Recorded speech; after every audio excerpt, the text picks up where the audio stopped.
A Justiça Eleitoral de Minas Gerais vai coordenar uma das maiores eleições de sua história, com mais de 16 milhões de eleitores e mais de 80 mil candidaturas em 853 municípios. Como é essa preparação na qual o mundo real e o virtual se cruzam, trazendo diferentes desafios? Este é o principal tema de hoje do Pensamento Jurídico, uma produção da Associação dos Magistrados Mineiros, a AMAGES. E para falar sobre o assunto, eu tenho a honra de receber aqui, o prazer de receber o novo presidente do Tribunal Regional Eleitoral de Minas Gerais, desembargador Ramon Tasso de Oliveira, que tomou posse no último dia 14 de junho. E a juíza do mesmo tribunal, Patrícia Henriques Ribeiro. Aos dois, muito obrigado pela presença, um prazer recebê-los aqui em nosso programa. E a você que nos acompanha, pode inscrever-se em nosso canal no YouTube, deixar lá suas sugestões e comentários que serão muito bem-vindos. Doutor Ramon, você vai conduzir então o segundo maior colégio eleitoral do país até junho de 2025, ficando à frente das eleições municipais deste ano. É um dos maiores desafios dos 34 anos de magistratura do senhor? Meus cumprimentos ao público que nos assiste. Muito obrigado, Leon, pelo convite de estar aqui. É uma satisfação muito grande participar deste programa, que é um programa que visa levar exatamente os acontecimentos que envolvem interesse do povo. Essa questão dos desafios é uma questão até interessante, porque no contexto de vida, nos degraus da vida, nós passamos por diversos desafios, diversos enfrentamentos. Eu diria para você que o que vamos agora enfrentar é, sem sombra de dúvida, uma questão muito interessante que requer muita responsabilidade nossa. Mas sobre se é ou não o maior ou o menor desafio, aí eu posso dizer para você o seguinte: as nossas falas, elas são contextualizadas. Eu tive enormes desafios aí antes, naqueles tempos passados, e esses desafios exigiram muito de mim e da equipe que trabalhou comigo, e nós felizmente conseguimos levar adiante a tarefa e conseguimos, graças a Deus, vencer. Hoje nós temos um outro desafio, num outro contexto. Nós hoje temos aí, como você bem disse, 34 anos já só de magistratura, e nós carregamos aí uma expertise que talvez nós não tivéssemos ela lá em tempos anteriores. Então eu posso dizer para você que o desafio de hoje é um desafio muito grande, mas eu fico muito tranquilo e fico confortado porque nós temos ao meu lado, me apoiando, uma justiça eleitoral de primeiro mundo, uma justiça eleitoral com servidores que engajam aquela noção de pertencimento, confiança, abraço à causa a que se dedica, ciência da necessidade de sempre construirmos um país melhor do que aquele que encontramos. Então eu estou muito tranquilo e acho que é mais um desafio, e nós estamos preparados para enfrentá-lo, e com certeza nós vamos também vencer. Até porque as vitórias só acontecem quando elas encaram desafios. Então, essa é a minha perspectiva. Lhe dá essa condição, esse preparo, né? Parabéns pela posse e sucesso no desafio. Muito obrigado. Doutora Patrícia, a história da justiça eleitoral, né, de Minas e do país é a história da democracia, e as mulheres tiveram um papel muito importante nessa trajetória, né? A senhora está lá hoje na corte.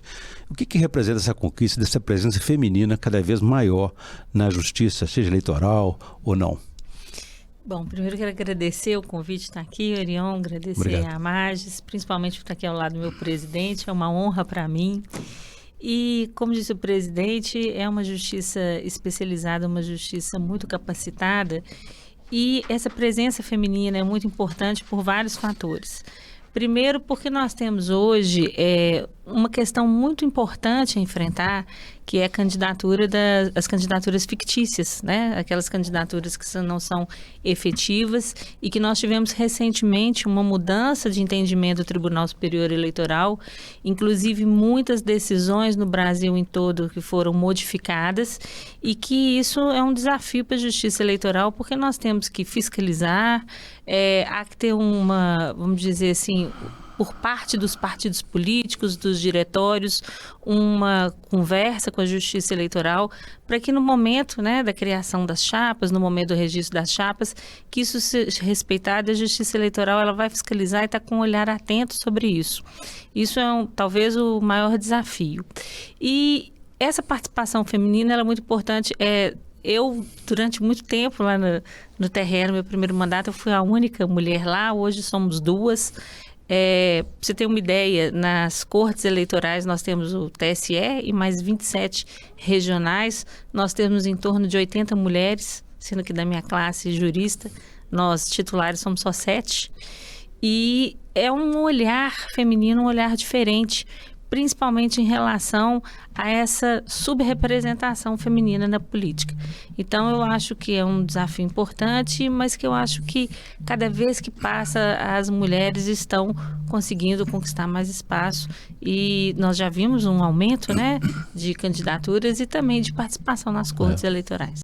E esse é um desafio das mulheres, que não é só das mulheres, né? Os homens também têm que participar disso, né, doutor Ramon? Agora, o senhor falou de desafios, eu gostaria que o senhor citasse aqui para nós alguns deles. Qual que seria a maior preocupação da Justiça Eleitoral hoje em Minas e no país diante desse cenário eleitoral que se avizinha? Olha, veja bem, fala-se muito em disseminação de mentiras, as tais das fake news. Fala-se muito em deepfakes. E eu digo até que nós vivenciamos tempos repletos de palavras misteriosas, de palavras outras, condizentes com esse novo cenário de vida que nós estamos passando por ele. Tem um sociólogo polonês chamado Zygmunt Bauman. Ele diz que nós passamos pelos tempos da modernidade líquida, ou seja, tudo é fugaz, tudo é passageiro, o amor é líquido, enfim, as pessoas passam a ser descartáveis. Existe aí, você até na abertura mencionou uma realidade, que é a realidade da fome, da pobreza, da desigualdade, da deterioração de meio ambiente, e uma outra realidade que nós chamamos de realidade virtual. Essa realidade virtual é aquela realidade que só aponta riquezas.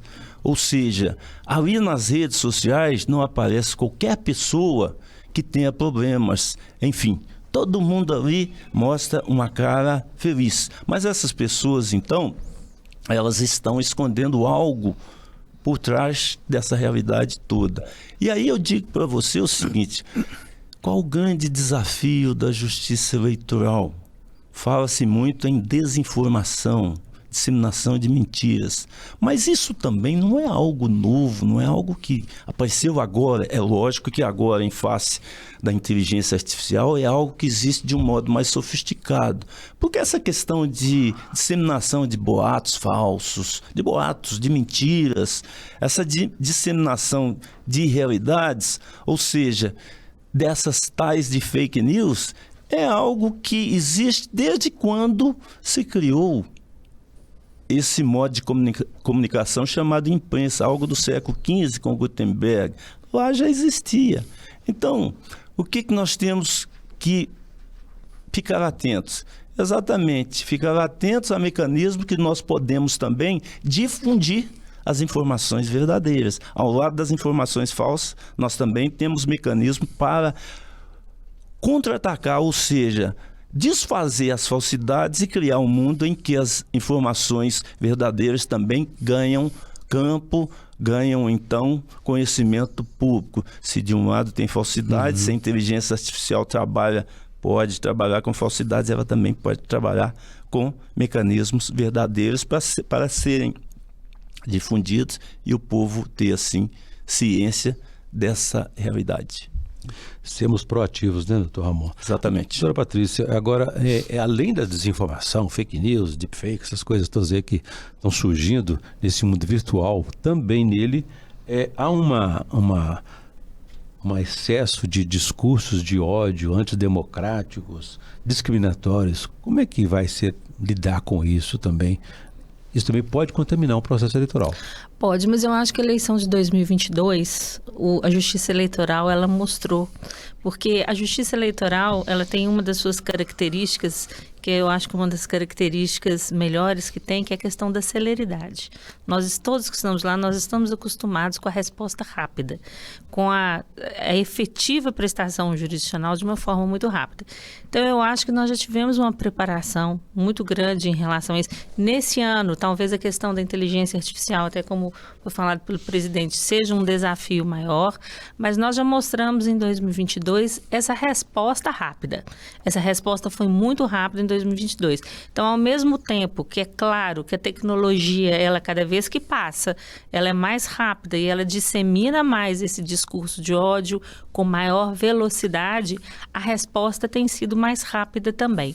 Então, eu acredito que nós estamos muito preparados e sabendo de onde podem vir e o que pode vir, e estamos preparados para dar essa resposta certa, para que isso não prejudique campanhas eleitorais. E mais, já tivemos casos, em razão de disseminação de discurso de ódio, de cassação de mandatos. Então, já há jurisprudência nesse sentido. Então, aquele candidato ou aquele apoiador que quiser disseminar discurso de ódio, ele vai ter que saber que há uma responsabilidade em cima disso e que a Justiça Eleitoral estará ali prontamente para dar a sua resposta e responsabilizar aqueles que tentarem disseminar cada vez mais que passa, informações que levem a disseminar mais isso na população. Bem, vou fazer um pequeno intervalo. Gostaria que no próximo bloco a gente continuasse falando sobre esses desafios aí, especialmente naquilo que caracteriza mais a Justiça Eleitoral, que é essa velocidade das respostas dentro da campanha e não após o processo, não é isso? A gente volta então em instantes.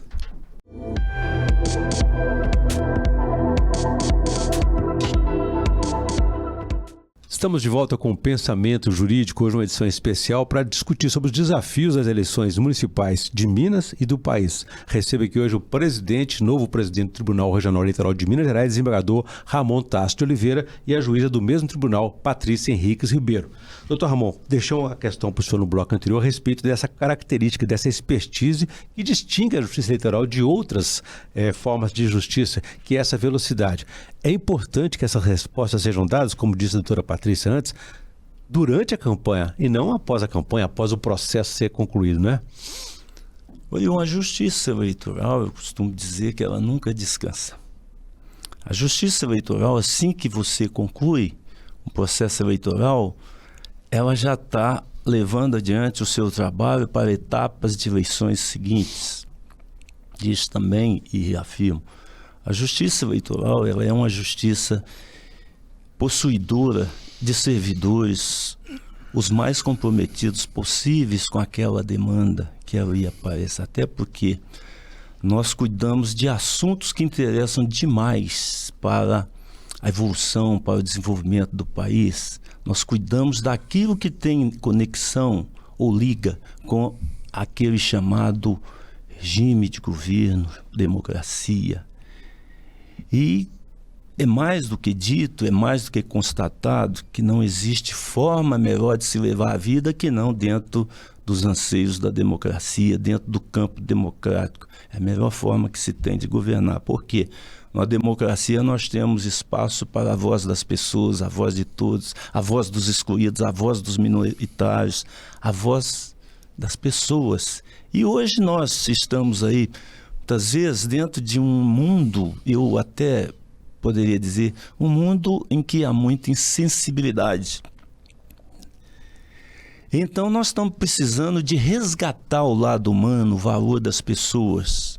Mas aí, só para concluir então o raciocínio, o tempo é curto, eu quero dizer para você o seguinte: todas as medidas para que a lei seja cumprida são e serão tomadas. E ainda assim, para aquelas pessoas que infringem os ditames da lei, aí nós temos procedimentos outros que serão também tomados, até mesmo para tirar aquelas pessoas que violaram a vontade popular e chegaram ali no poder. Mas todas as medidas dentro das nossas forças serão tomadas para evitar as enganações, as fraudes, a tal das práticas das condutas proibidas. Então nós vamos agir muito nesse campo aí, até porque também é fruto de pesquisas de pessoas mais conceituadas no mundo, e eu estou lembrando aqui de um dos juízes mais renomados da Suprema Corte Americana. Em pesquisas dele, eu estou falando de Elliot Warren. Ele diz o seguinte, ele constatou o seguinte: em todo estado que as pessoas respeitam o direito a desenvolvimento, onde as leis são maltratadas, atrasos. E o direito, no meu modo de ver, é o melhor e o único caminho para se atingir a justiça. Então vamos agir sim para que a lei seja cumprida e respeitada. Garantir essa vontade, né? Exatamente. Doutora Patrícia, além da legislação, existem práticas inovadoras da Justiça Eleitoral no sentido de buscar sempre o aperfeiçoamento, né, desse seu instrumento tão importante que são as urnas eletrônicas, né? Buscando sempre garantir segurança e confiabilidade. O que nós temos para esse ano de novidade nesse aspecto? Pois primeiro, Orion, o que eu queria dizer é o seguinte: a gente usa uma expressão, né, quem está envolvido com a justiça eleitoral, que a eleição ela é a festa da democracia. Nós não podemos deixar que essa festa, né, tenha episódios que estraguem essa festa. Então, em relação a essa questão que eu já vinha dizendo até na pergunta anterior, da questão da celeridade, uma coisa que é importante dizer aqui é a preparação. Como nós estamos falando de uma eleição municipal, é a preparação constante que a Justiça Eleitoral faz, através da sua escola judicial, dos juízes. Porque os juízes que estarão ali na ponta cuidando da eleição municipal. Para a gente, nos TREs, vem a parte de recurso, e os juízes, nós tivemos, né, o desembargador participou disso enquanto corregedor, até com a presidência, há uma constante, já vem isso desde o ano passado, uma capacitação para esses juízes, porque eles vão ter o poder de polícia, né, daquelas propagandas de mandar retirar perfis falsos, várias outras coisas que acontecerem burlando a lei. E, além disso, né, a Justiça Eleitoral, nós temos laboratórios que foram criados, o TSE, dessa análise de desinformação. Temos esse trabalho de segurança das urnas, ele é feito pelos servidores.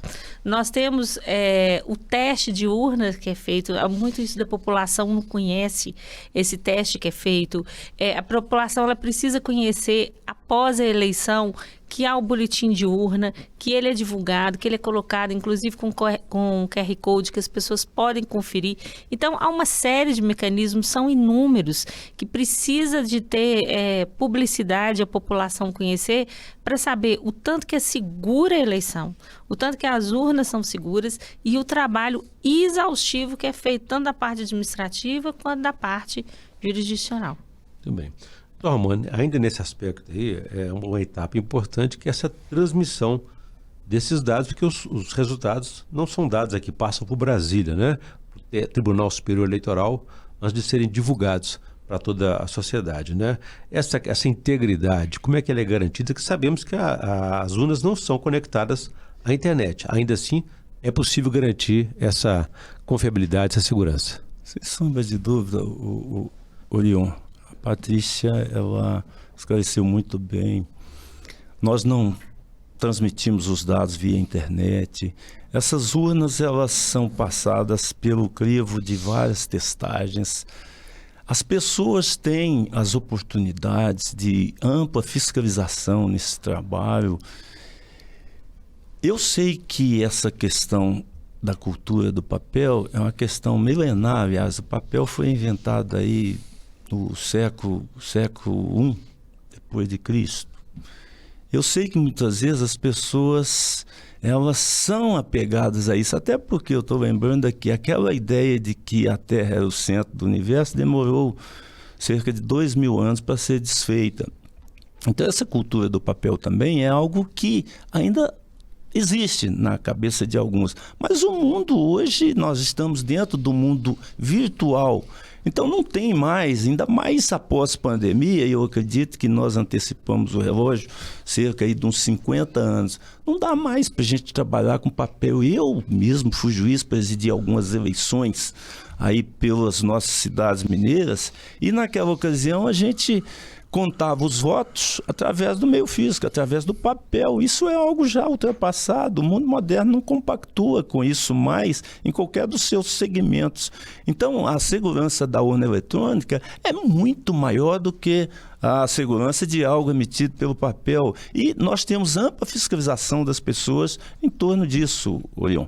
Doutora Patrícia, estamos na reta final da nossa entrevista. Eu gostaria que a senhora falasse um pouco mais sobre as medidas, os obstáculos que podem ser adotados para barrar as candidaturas fictícias e até uso de candidaturas laranjas de mulheres para poder fazer aí uma outra, enganar a justiça eleitoral, né? Pois é, Orion, a gente não pode permitir que algo que foi colocado na legislação para melhorar o processo seja burlado e piore. O que os candidatos e as candidatas têm que ter em mente é o seguinte: hoje, o entendimento da Justiça Eleitoral é o seguinte: havendo comprovação dessas candidaturas laranjas fictícias, né, fraudulentas, aqueles que foram eleitos e ainda que não tiverem participado da fraude, eles vão perder seus mandatos. Nós tivemos, de 2020 para cá, vários julgamentos e nós tivemos em torno de 300 vereadores que foram cassados. Em Minas Gerais, me parece que foram 43. Inclusive, levando a mulheres que foram eleitas a também serem cassadas, isso em consequência dessas práticas adotadas.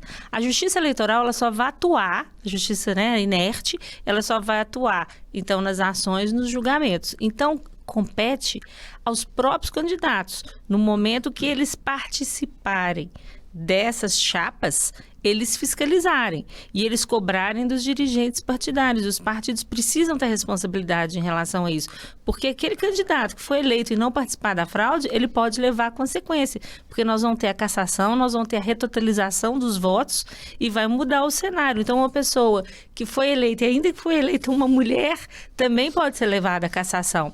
Então, por isso é o seguinte, é o próprio candidato fiscalizar. O momento da fiscalização é do próprio candidato. E exigir do partido, olha, a pessoa se inscreveu na chapa, ela, por exemplo, não está fazendo campanha, gasto zero, arrecadação zero.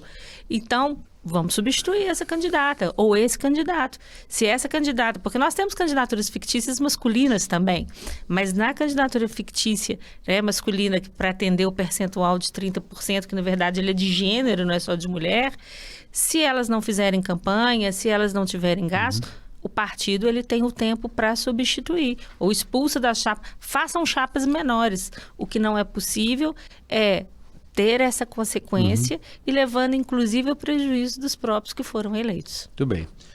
Bom, doutora Patrícia, doutor Ramon, eu sempre encerro, nosso telespectador sabe disso, eu sempre encerro essa nossa entrevista com indicação de leitura, né, de livros, de filmes. Dessa vez eu queria inovar, porque eu queria aproveitar o talento musical do Dr. Ramon, já exibido durante a posse dele, e pedir ele que fizesse para a gente aqui, desse uma palhinha para a gente aqui, para encerrar esse programa com uma música de sua autoria. É possível? Muito obrigado, com o maior prazer. Ok. Vamos trazer para vocês aí a música que eu fiz recentemente, e eu fiz até com o propósito de apresentá-la na minha posse.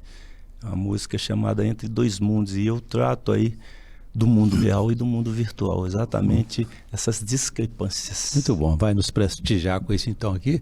E aí você quiser ver e rever esse programa, pode ir até o canal da Mais no YouTube e deixar lá suas sugestões e comentários. Por favor, doutor Ramon.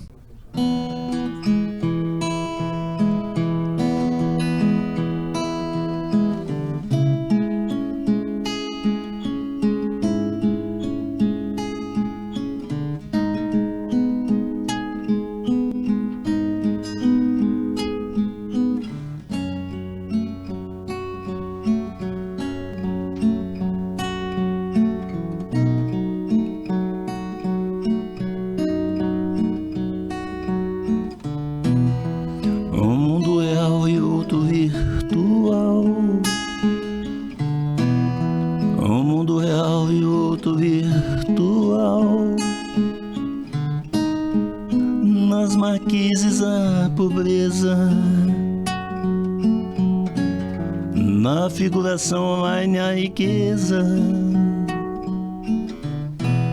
um mundo real e outro virtual,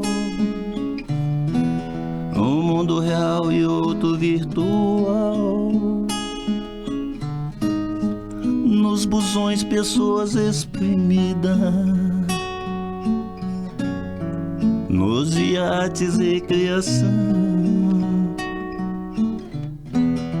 nas calçadas apenas vultos,